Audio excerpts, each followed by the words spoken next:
Yeah. Good afternoon, wonderful people, ROKSTEDI family. Thank you very much for all you've been doing for us. You've been sharing, you've been liking, you've been subscribing, and we in return are giving you the best in entertainment. As we all know, football is one very important part of our entertainment lives in Nigeria, and all we strive to do is bring you all forms of entertainment. Now, I want to talk about two gentlemen that you're seeing on the screen today. And be- between the two of them, they are probably the most underrated Nigerians when it comes to commitment to football and entertainment. Egmoshegun, I cannot call you by name, sir. I am a typical Egba man, so I have full respect. I know my mates. I cannot, so I will be referring to you as Egbosa Teba No, man. this is a professional thing. Oh, please do your work. Oh. Well, it would be professional enough if I lose my culture and tradition. I cannot call you by Okay, name, just do sir. what you like. Just do what you like. Okay, sir. Right. Emoshegun, before you became mathematical Odegbami and one of Nigeria's football legends, in fact, in my opinion, greatest football legend, what was your childhood like, sir? And what first attracted you to football? Uh, well, looking back now, um, my childhood was just regular. You know, the young boy growing up in the city of Jos. Jos was a very laid-back city. It was in the heart of Nigeria. It wasn't very sophisticated. We walked everywhere. There were no taxis. There were no buses. We didn't have so many of the social amenities that you would find in the more sophisticated parts of Nigeria. So most of us young boys, we played football to engage ourselves on the streets. So after school, you will find that many of us will go to either the empty streets because we didn't have so many cars in Jos at the time, Hmm. or we will go to the fields around and then just played football. But fortunately for us, Jos had a very rich tradition of football. One of which is that Jos used to qualify for the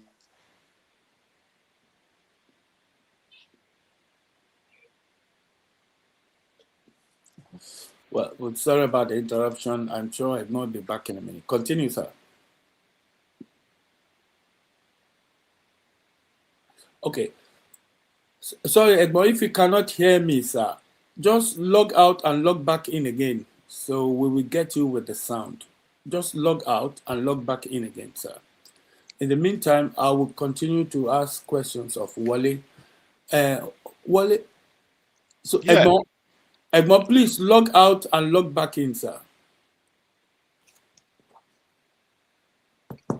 You can come off. Let me take Egmont out. Well, bear with me. Let me remove Egmont so Egmont will log back in. Yeah, well, many Yeah. people know you as Segun Odegbami's brother, but who Yeah. is Wole Odegbami in his own right? Tell us about your own journey, ambitions, and experiences that shaped the man you have become today. What are you talking about? I'm sure my his brother now. Who else am I? That's the only person I am and will ever be. And I'm grateful. It's a thing of joy to be.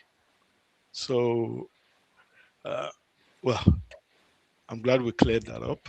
About my childhood, yes, I grew up in Jos as well. As well. Oh, Yeah, we were all born in Jos, JIB Rocks, Jos. But then after my brother now moved out west to Ibadan, I now joined him there to go to school. And that's where I started playing football as well, or seriously playing football. Otherwise, like Big Seg said, Jos was town where football was everywhere. But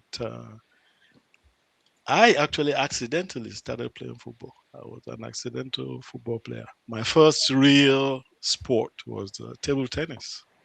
I So, didn't know that. oh yeah, because we had one in front of our house, and Okay. I used to play every day.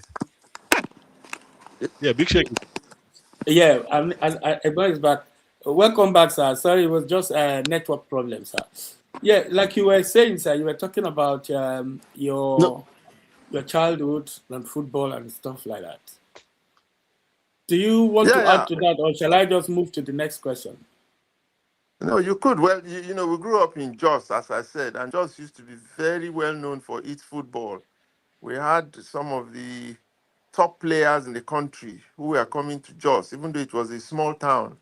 But it was a cosmopolitan place, a lot of expatriates, and so many people from different parts coming for the wealth of Jos, which was the tin and columbite that was there, Wow. and the beautiful weather. So a lot of people from different parts assembled in Jos, even though it was a small town. And you found out that people came there from the south, from the east, from the north, and they were good football players. So they used to qualify for the Challenge Cup at that time.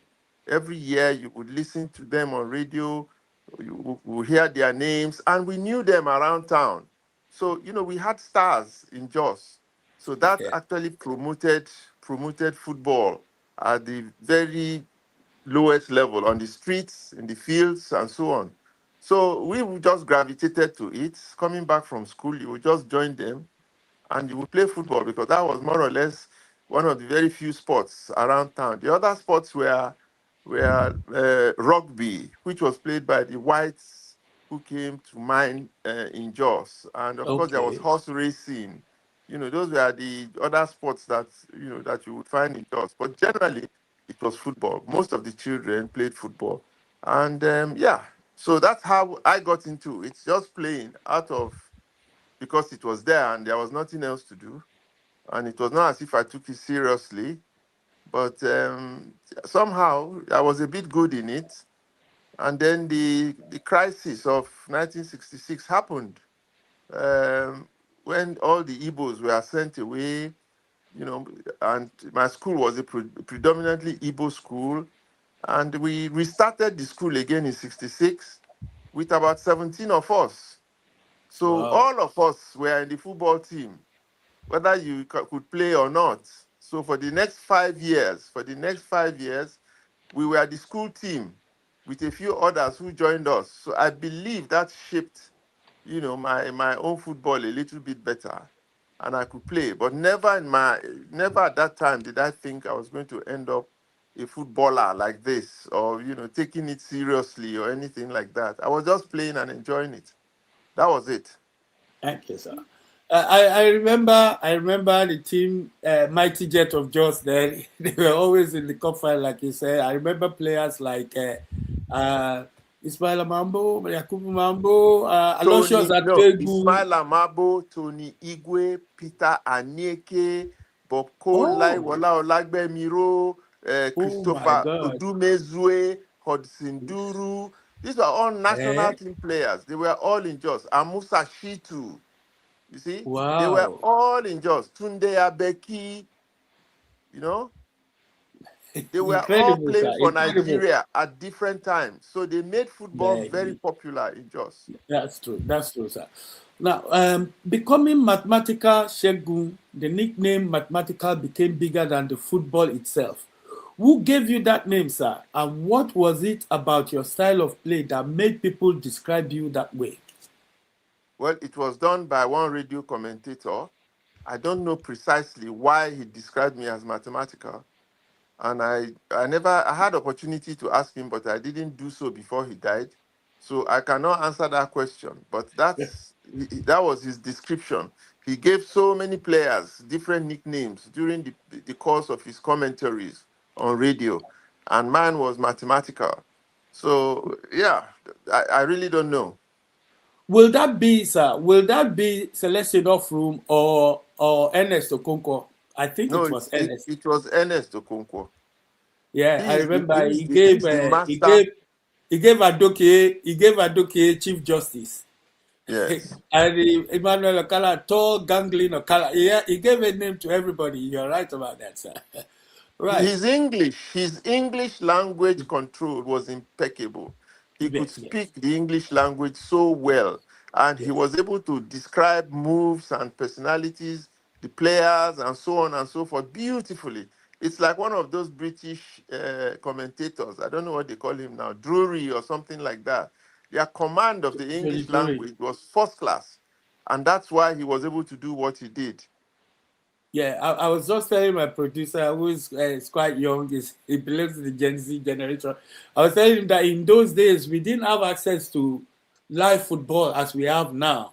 So the commentators will describe the football players and the playing of the game, and it will sound as if you're watching it. They just brought us so close to the game. It was we were both inseparable. So we were, as long as we were looking forward to the game, we are also looking forward to the commentator. Right, Wole, what was it like watching your brother go from being your sibling at home to becoming a national football hero? I mean, both of you became national football hero, but I mean, when you were younger, you were watching him going up to that level. What was it like? Oh, well, that's very simple. It was, and is still inspirational. It's coming from the background, our family background, the kind of values or virtues that were instilled in us. It was purely inspirational seeing him become what he is today. Thank you. All right. What I want to add to that a little bit because I don't know if I'm right about this. You two are not just the only Odegbami brothers involved in football. You probably had another brother who was involved in football. But what you definitely are giving to the Nigerian community and to the world at large is entertainment. Because I know that May 7 is also part of the family, and she's into entertainment as well. She's doing well. So well done, guys, for everything you are doing for Nigeria and No, for the entertainment industry. maybe we need for history purposes, we need to mention that we had an elder brother, DJ Odegbami, late now, who was actually the real football player. He left us Indeed. very early in us, and he moved to Abeokuta, where Mm, he was playing so very well. He was captain of his team. He was captain of Abeokuta United, and they won the Tamujin Cup for the best secondary school all over the West at that time, and he was captain of it. He played briefly for stationery stores, mm. so he was the football person. And just as Wole said, he was an inspiration to me because I used to go to Abeokuta to visit him in those days. And when I was in secondary school, he made me to play for Abeokuta town team, even when I was in Form 3 in secondary school. So you Wow. could see that he was the one that laid the foundation for all of us, to go into football. But aside from that, the family, Tunji Odegbami, Olu Odegbami, Bolahan Odegbami, they were all top, athletes and footballers in different parts of the West in those days. So we were Wow. gifted naturally in football and in the arts. That's what I found out in the arts. Our uncle is Amos Tutuola Odegbami, and he was the writer, the first African publisher, author to be published, The even in Pawai the UK. Tapa, He if I'm wrote right. the palm Of wine drunk. drink card, yes. The Pawai Drink, The palm sorry. wine drink card, yes, yes. So Mm. it appears that it is in the genes, the combination of sports and culture and entertainment and literature and the arts generally. I find it very easy to gravitate into that world. Just as I see that our children are also into that world. You mentioned May 7. Then we have Meg. She's also a singer. She's into the arts. We have Steven, who is a music engineer. We have, things like that all around the family. Wow. We just found out that these things were happening. I learned. Honestly, we're not even halfway, and I've learned a lot today about this prestigious family. I mean, you guys, you should be really, really proud of what you are doing and what you continue to do in the entertainment industry. Thank you very much for what you've given back to us. Let us take Nigerians back to 1980. Nigeria won its first AFCON title. We call it AFCON now. What do you remember about that historic moment that still gives you goosebumps today, Edmond Shegun? Ah, well, it is coming out of the dressing room on the day of the finals, walking, through that dark tunnel under the terraces of the National Stadium, following the referee behind. The other team was by our side. And then imagine from underground onto the field at the National Stadium in Surulere, and first seeing the blue skies above, and then you suddenly saw this sea of heads, and there was thunderous ovation and cheering and singing, and you just felt your spirit just lifted to heights that you had never experienced in your life. To just see 100,000 people with all their voices raised in black, in white and green colors, and they were just singing and shouting and drumming and dancing, and it is all for you because you are going to play in one very important cup. So that moment, yeah, it was a transformation from being human, normal, to being inhuman, abnormal in a sense, not abnormal in the negative sense. So you just assumed a new dimension and you could fly. And that's exactly what happened. That was a moment that I would never forget. That moment of transformation when you could run the 100 meters in 5 seconds. Almost you could do anything at that time because you were charged. Your spirit was charged. Everything was lifted. You were just there, and it was wonderful. And all the elements conspired and supported you. And within 1 minute, you had scored the first goal. You see, so it was a day that culminated into perfection for me because everything happened on that day that was should have happened to sum up my whole life, more or less. In that On that day, within a few minutes of that match starting, my life in football was summed up. The best of it happened on that day. You know, the goal I scored was a record until if 2 or 3 years ago, and so on and so forth. So you can imagine what that day meant. Thank you very much, sir. I certainly can imagine because I was in that stadium that day. My father was there as well. I had to. There was no way I would not watch that game of football. I actually, outside where we were in the queue, people were trying to climb ropes and some people were falling down.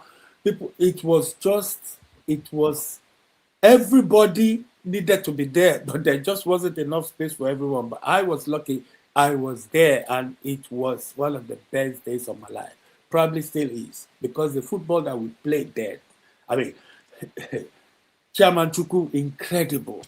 Absolutely incredible. Yourself, no, I cannot go on. If I want to start describing, I will take this interview to somewhere else. So, Wale, Yeah. after these years, what do you think is the greatest strength of the Odegbami brothers? I think After, Edmo has said some. After all these years, what do you yeah. think is the greatest strength of the Odegbami brothers? I will change that to Odegbami family. Talent, Um, discipline, family value, determination, or something else? hmm, that's a good question. Very deep. Oh. Very, very deep. Yeah. Well, the what our father instilled in us the most is the value or the essence of integrity. He always said that there is nothing in this world that is more precious than your integrity. Fantastic. And that you will find in every Odegbami. Thank you. Thank you very much. Segun, the price of Well greatness. said, Wole. Well said. Well said. Wole captured it beautifully. It could not be better put. Thank you. Thank you, sir. Now, people see you, Segun, people see the trophies, the goals, the fame, but they don't always see the sacrifices. What did you have to give up to become the footballer Nigerians came to celebrate and adore? You don't want to go that path, because on the surface of it, what people see is the beautiful part. You go and you are playing and they are hailing you and you are famous and you are all of those things.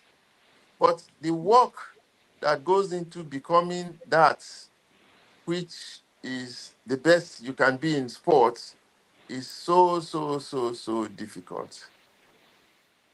It is a daily grind, waking up very early in the morning and going through this period that I hate up to today. The period where you have to start to run and do all kinds of exercises and you are repeating the same thing every day and all that. And then finally you go to play. You see, when you play, that's when you enjoy it. But all the work that went in before you actually went on the field to go and play, it is the hardest thing in the world to do. I can tell you. It is, we are suffering from it. I'm suffering from it even as I am now, because Wow. the You're not the only one. physicality, Wow. if I knew what I know now as a young person, and I knew that I needed to do all of those things and the result would be what I am now, I would have demanded more from my country. I would have demanded more from my state, from my club. I would have demanded more, because it was a huge sacrifice, physical sacrifice. The level of discipline was unbelievable. Had to eat at a certain time, you must eat certain things, you will wake up at this time, you must not do this, you must not do that, they mustn't see you with a woman, they must not see you do that, all manner of things that are discipline with a capital D. That's what is required of a young person who was hoping that he would be famous and be loved everywhere. And, it's like a contradiction. The price you pay for fame is what we are suffering now. So it is not an easy route at all. For those who are playing in this age, they make so much money, so they can take care of life after playing football. But we didn't make any money. And so we are spending the rest of our lives trying to fix all the damage that we did playing at that time. That's what is going on. Half of us are down with all manner of ailments, arthritis, shoulder pain, this, all kinds of things. Half of my group are dead already. A few died at 30, some at 40, some at 50. And when you look back, you will find that somehow they are all related to the sports that we did. So it's a huge price to pay, I tell you. And we didn't know. We didn't know. So those who are playing now should better know and watch out and make sure that they take care of their futures. Thank you very much, sir. You are absolutely correct, because footballers in those days, it was like being in a military camp. I mean, I know. And the regime was so tough. But despite all that, you would hardly ever see any negative story in the press. No scandal. No skeletons in the cupboard. But today, we're seeing people in sports and all sorts of scandals flying around, people poking their noses into their business. They don't have a private life. And on top of that, they're getting millions. And I mean, when I say millions, I mean millions. I mean, they should be grateful. People who are into football and sports today should be grateful for the pioneers that set and built that foundation for them. That's my take on that, sir.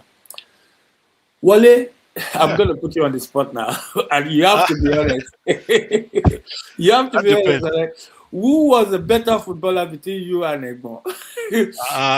Come When on, you were come on, no, not now. When you were come growing on, up, come on, what come on. what would Egbon say about that? Because I know you're going to tell a lie or two, Big and Seg will Egbon. be diplomatic now. I mean, Big Seg will always say it's me, but no, no, no, no. I mean, the fact that people, not only yourself, even mention my name in the same uh, sentence or conversation with Big Seg is, I think, a disservice to him. Hmm, And for me, it's, I mean, a, how do I call it now? A huge, more than a huge compliment because we are not in the same league at all. In my personal view, Big Shaq was No, when he was playing. no, that's No, not true. seriously, wait. Let me finish now. I know you are going to say that. Big Shaq, what I saw and what I know about football, I mean, was you look at the players that they rate as the best in the world, the Garinchas, Stanley Matthews, but when Big Shaq is being talked about, they rate him alongside Africa as the best in Africa. No, in my view, he was the best in the world when he was playing as a winger. absolutely, So without a it's shadow of doubt. Continue, sir. yeah. So and I'm not in that class. I was good in my school, in the state, and I did a little bit nationally. But Big Shea was, in my view, the best outsider that in the world at Well, that. well, Wale has spoken, and he has spoken from the heart. And yes, I don't expect anything less. But the reality is that, Wale had the advantage of elder brothers who were in football before him.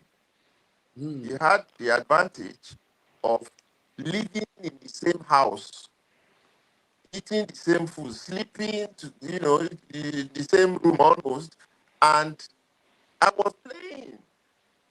So Wale had everything going for him, including the football. The football Wale started playing, everybody was mesmerized with what Wale was playing. The unfortunate thing that happened to Wale and his football career was the accident he had when he broke his leg. He broke his leg when he was a very young football player. He with uh, Tunde Balogun, and so on. They were in the same category. Their dribbling, Wallace dribbling, it was like Ronaldinho's dribbling. Ronaldinho, Ben, sir, Ben. Wale was a mesmerizing. I used to just see him and I would just marvel. I don't know where he got those skills from. He was on a trajectory, definitely, that would have been higher than mine, for sure, if he did not have the accident that he had, that now did so many things to him physically, Hmm. because one leg became shorter than the other. He had to learn how to use that leg because it was a compound fracture. He had to learn how to use that leg Wow. now, and he started managing. So Wale managed his football till he stopped. Hmm. Despite that, he played for 11 years. He was in the national team for 11 Big years. Shaq, Big Shaq told him better. No, Incredible. no, No, but but it's it's the true. Yeah, man. truth. It's Yeah, true. Well, it's all the right. truth. No, but it's I true. continue, You sir. see, he had breaks in between, but in terms of the quality of football Wale played at the time, it was far beyond mine. Then after that, he was struggling to learn to play again, and then he had the burden of catching up with me because everybody now expected he would play on the wing, he would play like me.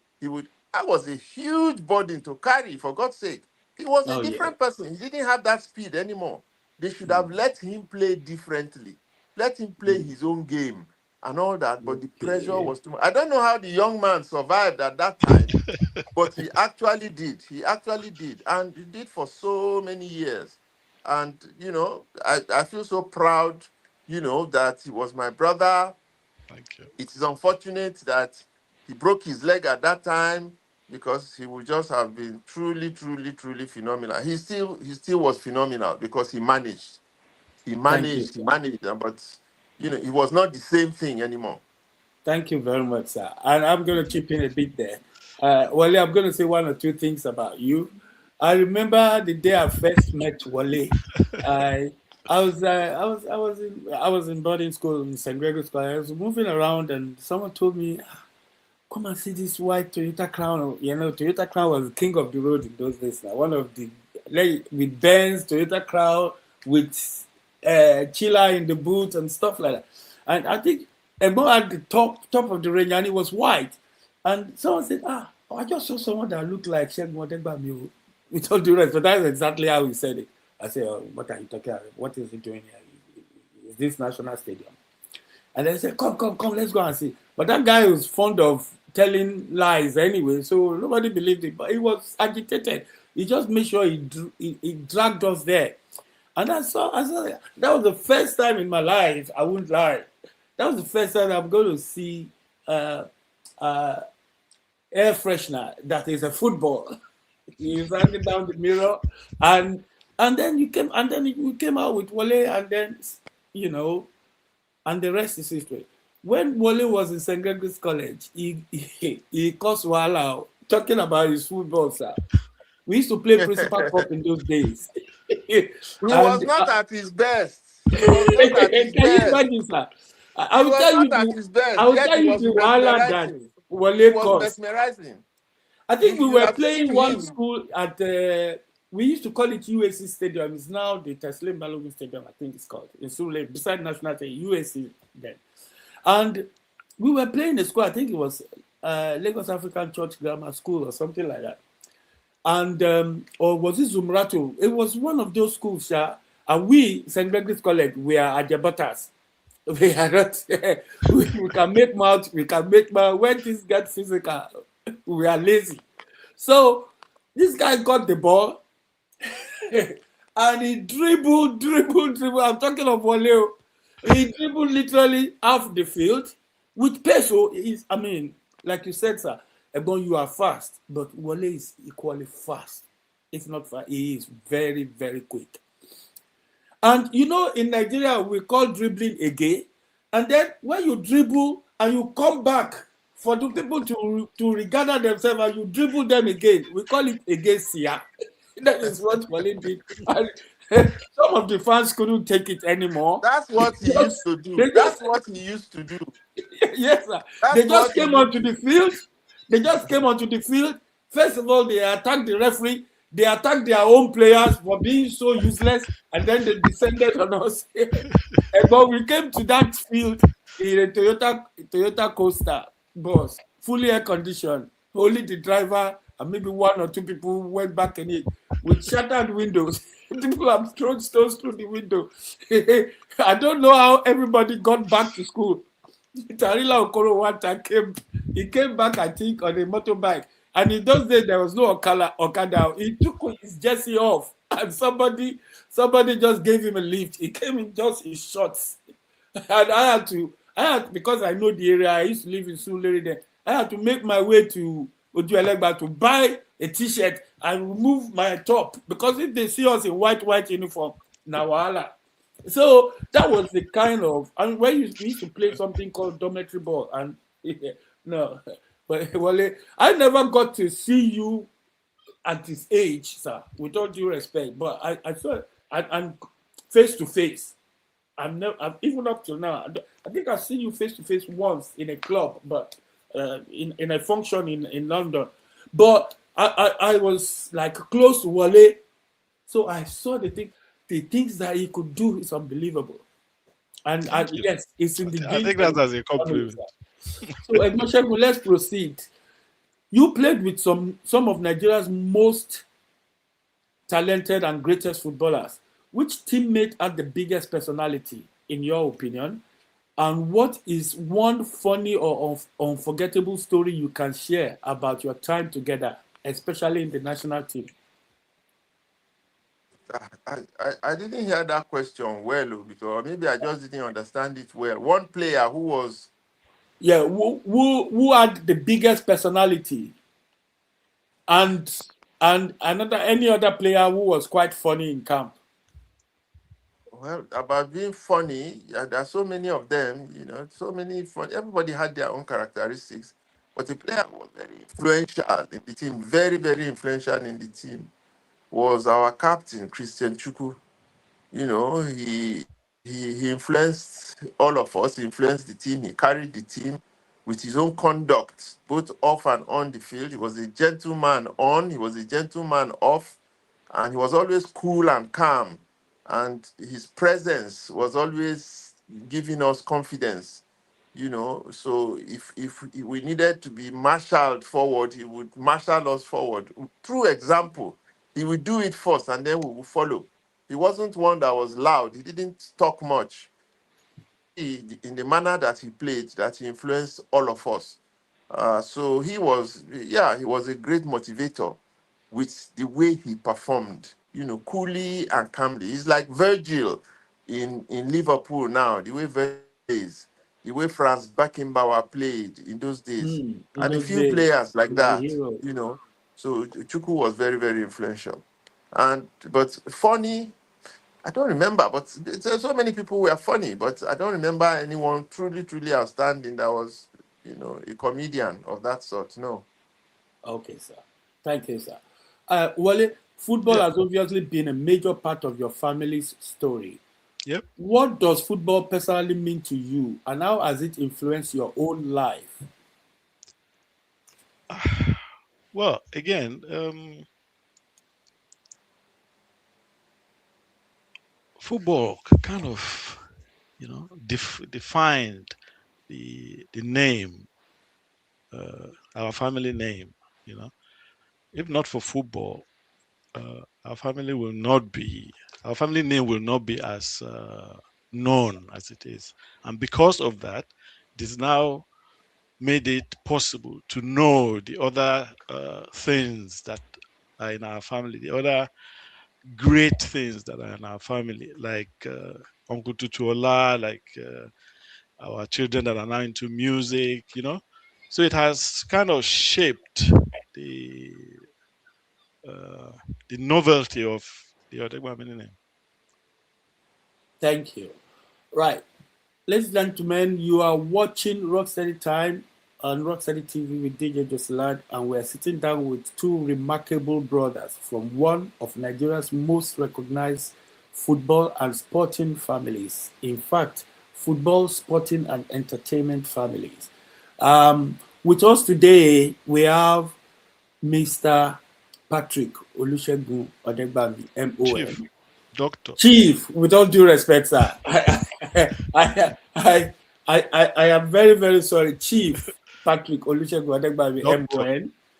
MON, and everybody call him mathematical, and some call him Big Seg, and also his junior brother Joseph, my namesake, Oluwole Odegbami, and if you are enjoying these stories, please make sure you subscribe to Rocksteady TV. Continue to like and share, and continue to support us in whatever way you can. Thank you very much. Now, let's talk about Emoshegun Soccer Academy.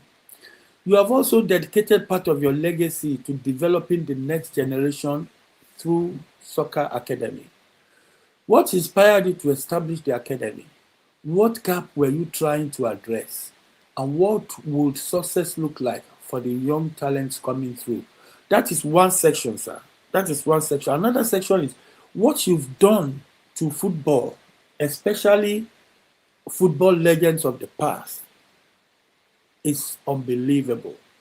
And I think on that note, you are probably the most underrated Nigerian because you've done incredible. We see it everywhere. What you've been doing and what you continue to do to past and previous footballers. Thank you very much, sir, for at least giving these guys hope, and those of them that have gone to rest, at least giving them that little extra lifetime in them before they went to rest. Eshe sir, God bless you. Continue to do that, and your reward will come. Well, it has come already, and it will continue to come from the mighty God. So I will recap the question again, sir. You have dedicated part of your legacy to developing the next generation through Soccer Academy. What inspired you to establish the academy? What gaps were you trying to address? And what would success look like for the young talents coming through? Well, I don't know. Your question is a very challenging one, but I went into football to play it. I enjoyed it, and as a result of it, I didn't go far in any other direction. You know, I was meant to be an academic of some sort because that was what all of us were trained to do. We were prepared for education. That's what our parents prepared us for. Just go and read your books and qualify and be somebody great through education. But unfortunately, I got into football somehow, and it now took over my life. And I got to a point where I saw that there was a hard decision to make, either to leave the football and then to go and start to pursue my academics to any other level or a professional career to any other level, or to stay and enjoy and harvest whatever was in football, which is what I decided to do because the level of fame was too much. At the time I needed to take these decisions. When I did my youth service, after my youth service, or even before I went back to do my HND, I could to America to go and study. I had admissions in some of the most prestigious universities then.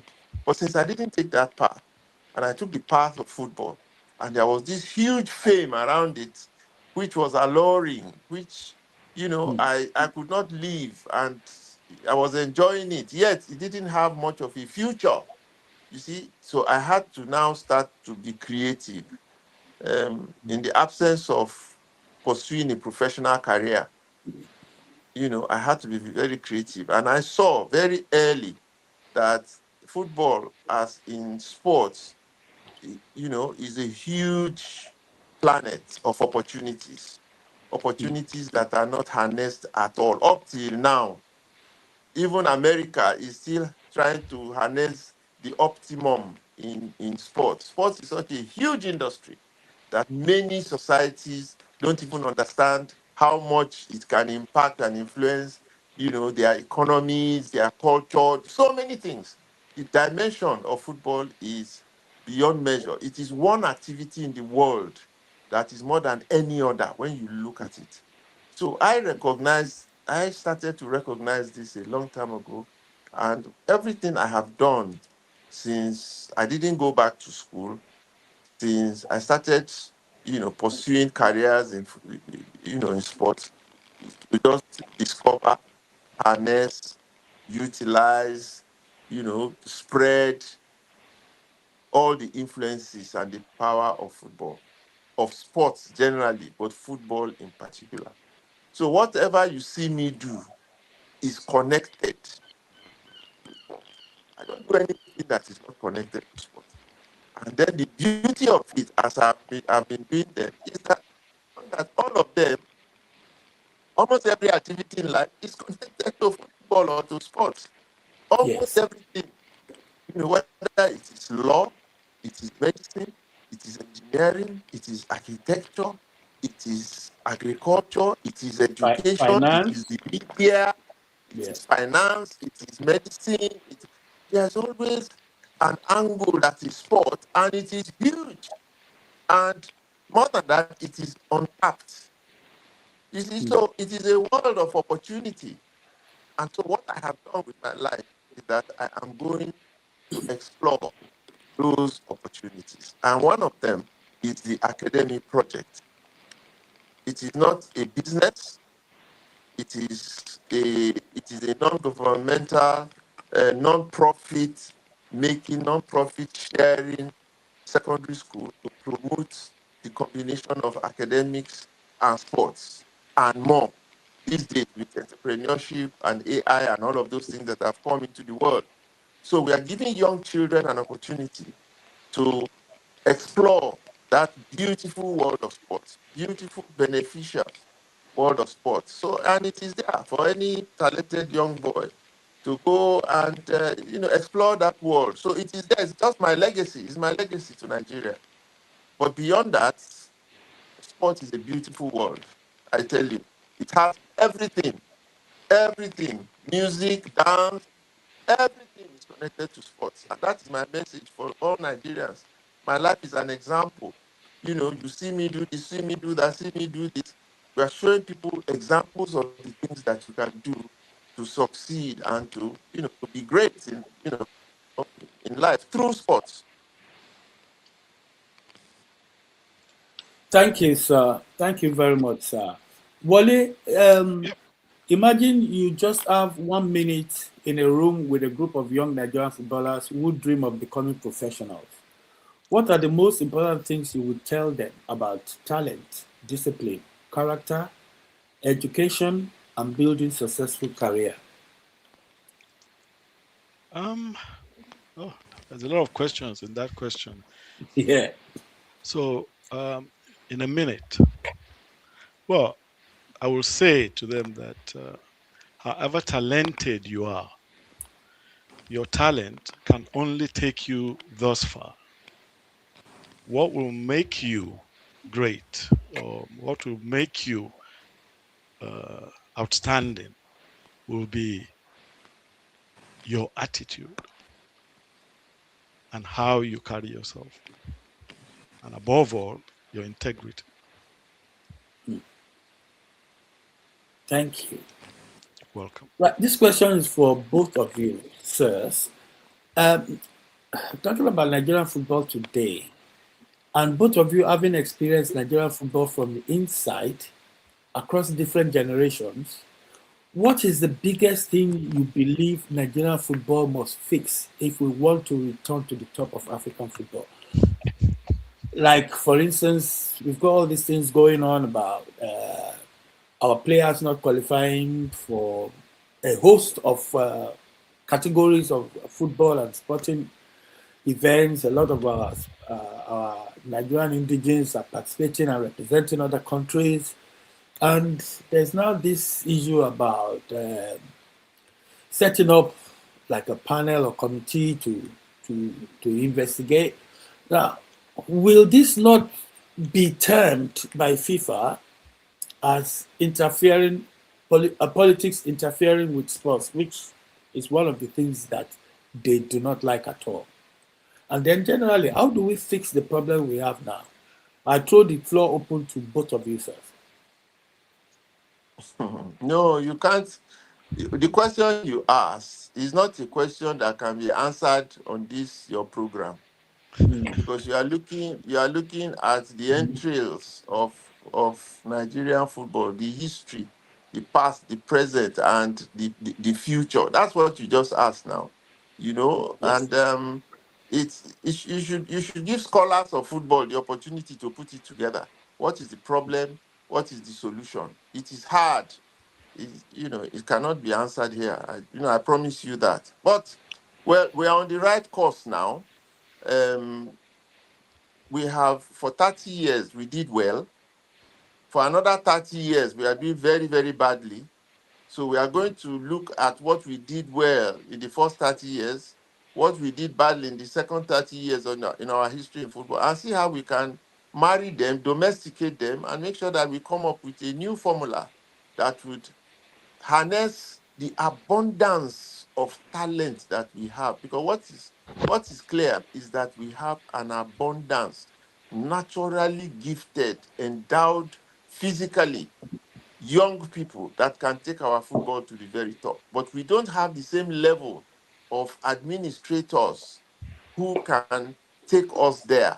So we have the opportunity now to have a complete blend of everything develop our players locally, tap from what we can get in Europe, build up a new structure and architecture for our football, produce better players overall that are gifted naturally with our own talents, add that of Europe, and in the next few years, we should be on top of the world. That is my That view is, anyway. It's that, theoretical, but I assure you that that's the way to go. thank you very much, sir. And I'm sure that by God's grace, I know you're very busy. If we are lucky, we might be able to drag you down again for a more detailed discussion about that particular subject, sir. Right. You will pay me for that subject. No problem. No problem, sir. I say, look at my Or you guy on pay the top. Wale, pay Wale, Look at the Wale will setting. pay me. Look at the setting with the headphones.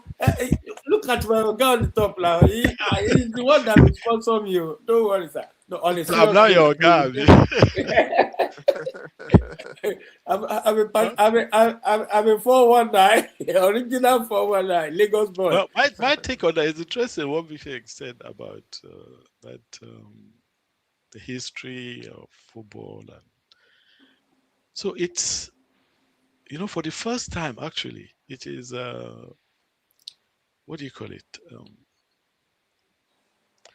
I can't find the word for it. It's remarkable in a way that an administration in Nigerian football actually resigned. And as you alluded to in your show, in your own broadcast, Big Seg, that it is a blessing in disguise, because I don't think it has ever happened in Nigerian football. So it's either things are changing or something happened that we are not aware of that made Nigerians, as we know ourselves, to resign a post based on failure. So Thank you. maybe that we have hope. If it's a sign of the times that it is possible that we are going to change, then amen. Thank you, Wale. Let's move on now. Nigerians constantly debate our greatest footballers.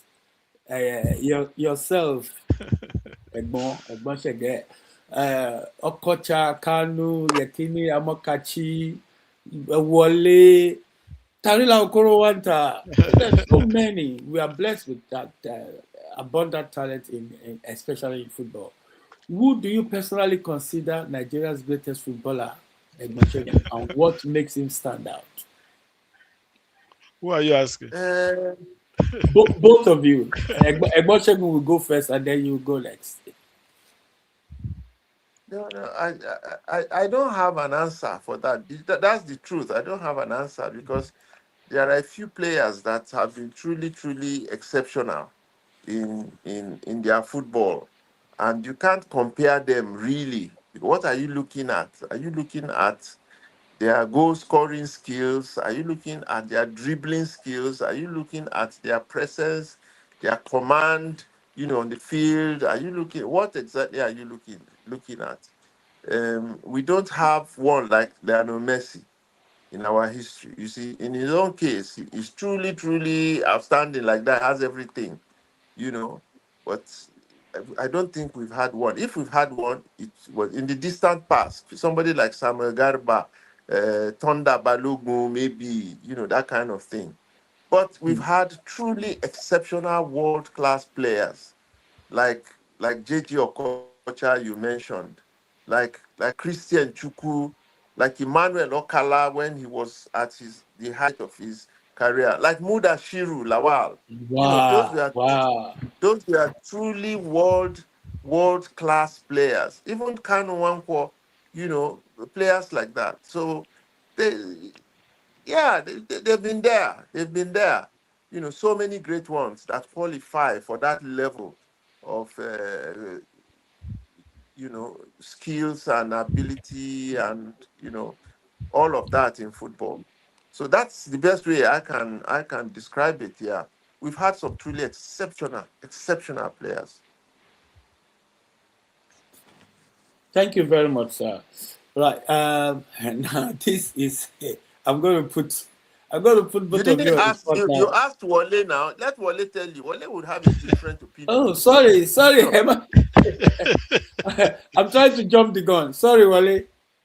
No, that's all right. Go ahead. Go I ahead. mean, yeah, I agree with what Big Seg said about how do you measure in Nigeria's history, because bear in mind that our great players did not all play in the same environment. They didn't have the opportunity. For example, in my view, the best ones actually didn't have the opportunity to play in Europe, where they can then be measured against uh, what others see as the best in the world, which is the case of Kano and JJ Okocha.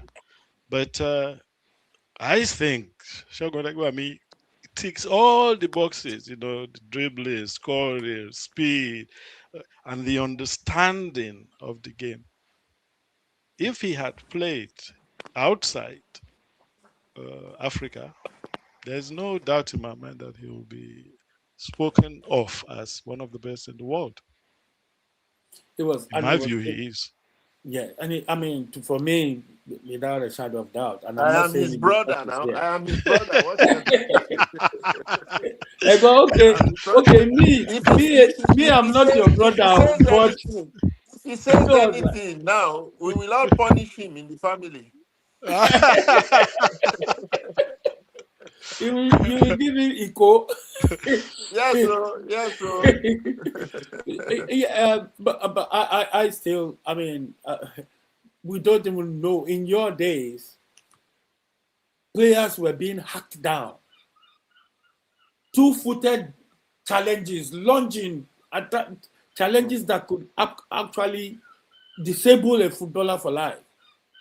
You didn't have the protection that footballers today have, and despite all that, the way you you guys dazzled on the I field. wonder.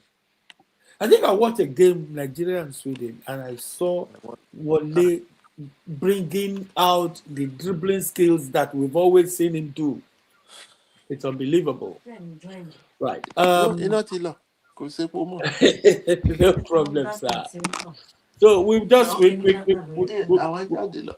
Mo ní kó we're máa gonna need bọ̀ to kó wá round ṣe up kinní kan. now. Àwa ti ń lọ.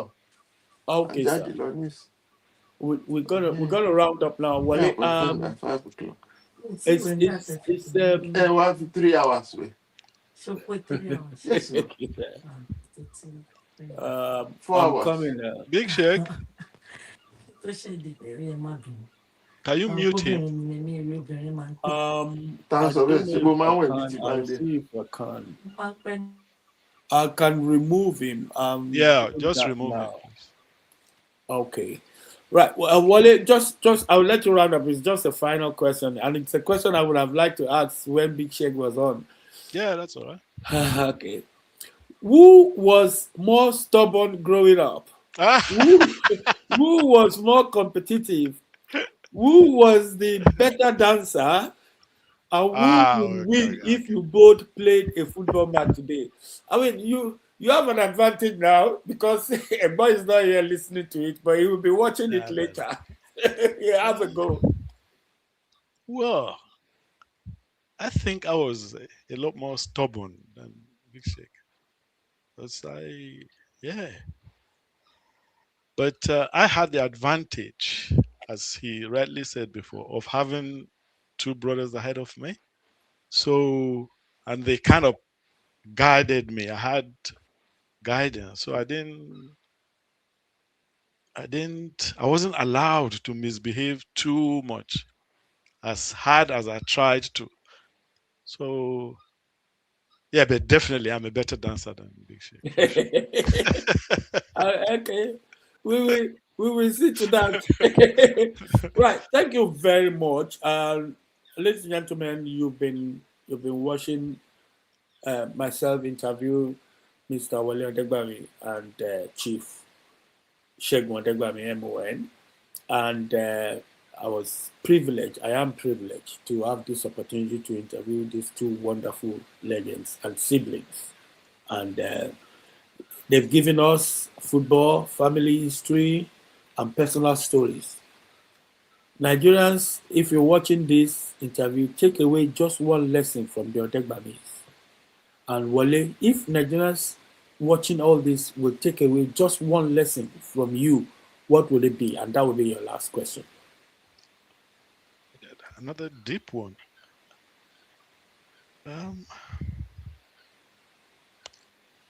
Well, I'll try and answer that in kind of two parts. As my father, our father, always said to us that the greatest thing you can have and the greatest legacy you can leave is, and one thing you cannot trade is your integrity. I mean, when people talk about you and remember you, they should remember you and talk about you as a man of integrity. And I hope that throughout the course of both myself and my brother's short football careers, we've been able to show that we are men of integrity. Thank you very much, Wole. It's really a great pleasure having the opportunity to speak to you and more. Thank you ever so much for everything, and wish you well in all your future undertakings. If there's anything we can do for you from ROKSTEDI TV, we're just a phone call away. Regards to you and your family, and it's really, really nice having this opportunity to interview you and more. Thank you very much. We're going to end now. Yeah, And, thank you for having us too. Oh, Yeah, fantastic. it's Thank you been very much. You're awesome. welcome. To you. Thank you. God bless you. Bye now. You too. Bye.